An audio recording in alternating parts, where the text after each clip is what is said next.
Gwynns Falls in Baltimore City, possibly the most polluted creek in all of Maryland. Located within a high crime area known for its open air drug markets, the surrounding Leakin Park has been the dumping site for nearly 70 murdered bodies. Those intrepid enough to paddle the outstanding whitewater features on this creek have been few and far between.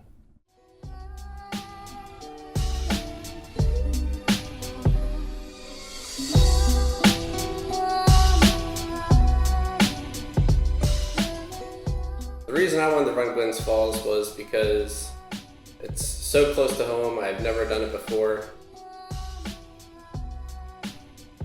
And it's always been one of those ones that you see it on the AW website, and it's running, and it's never made it out to do it. Mostly because nobody ever does do it, and nobody that I know actively heads over there. I was driving through Forest Parkway in Baltimore City, and I saw, this steep area of creek, and it sparked my interest.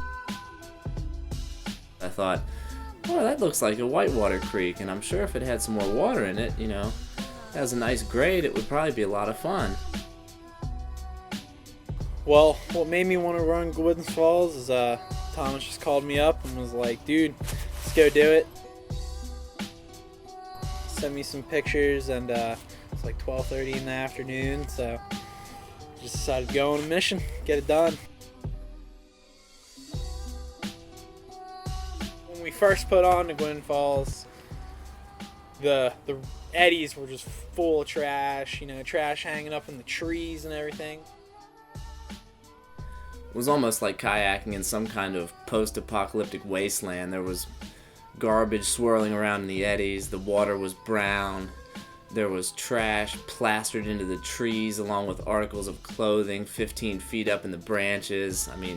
It was surreal. I've never seen anything like it before. And just the sheer volume of trash is very disappointing and disheartening on what would otherwise be a very nice run. And it's a very nice setting. You don't really see the rest of the city as you're going down, aside from the evidence of trash. There was entire beaches of trash along the banks of the creek, and there was shopping carts. There's a shopping cart! And there was rebar, pieces of fences, huge, enormous concrete blocks in the middle of the creek.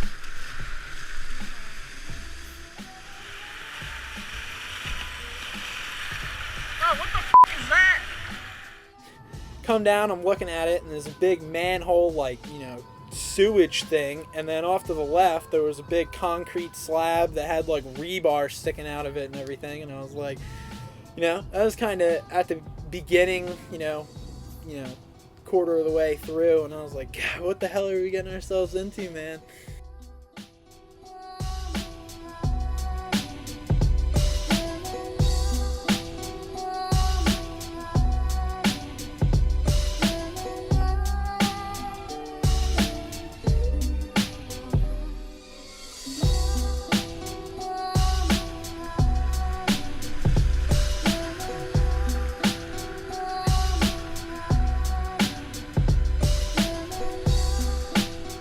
The last mile of our run was definitely the most challenging and the steepest part of the creek.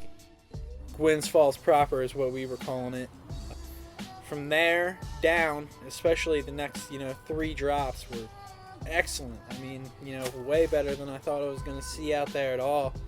As we approached Gwynns Falls, the Gwynns Falls Rapid proper, the first obstacle is obviously there's a sewer line that's a few feet above the water line, which you could possibly duck under, but then behind that there was a hazard of a strainer. We had to get out and then go up to the railroad tracks and go down to scout it. When we went down to there, we had to lower the boats with a rope. When we observed the rapids, you could see 2 defined lines. There was a left channel and a right channel. The left channel looked interesting, and without scouting, we could have possibly gone into the left channel. There were 2 hazards in the left channel. One was a cut-off piece of wood, and at a glance, you don't really see it, but as the water fluctuated, waves would splash and kind of recede very quickly. When they receded or weren't splashing, you could see a little piece of wood in there. And the other hazard over there is a possible pinning rock on the right side of that channel. So the whole left side between those 2 features was off limits. On the right side, It looked relatively clear, but you could see a little water splashing up, a little rooster tail.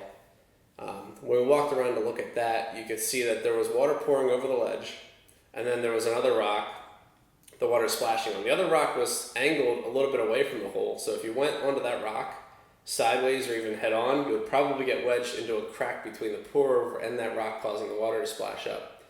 So the only line really was to go to the river left of that rock and do a boof. The best feature was definitely that, 6-foot boof just come flying in there out of the eddy and take a big right-hand stroke.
Did you do any beatering on Gwynns Falls?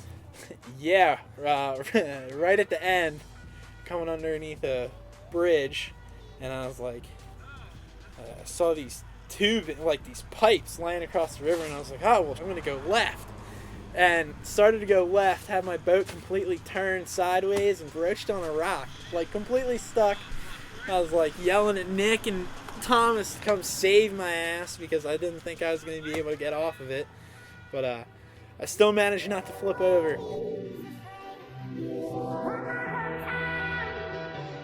I think if Gwynns Falls was clean and it was the beautiful parkland run that it should be without all this human interference and pollution, I think people would be on it every time that it ran. It runs rather often, and I could see multiple groups going out to run it. It's really it's a beautiful run, and it's just a shame that the water and the area is as trash as it is. It really gives you the idea of how much impact, how much pollution and garbage and of a mess we actually create in an area. You can really see the impact of that when you're paddling along Gwynns Falls.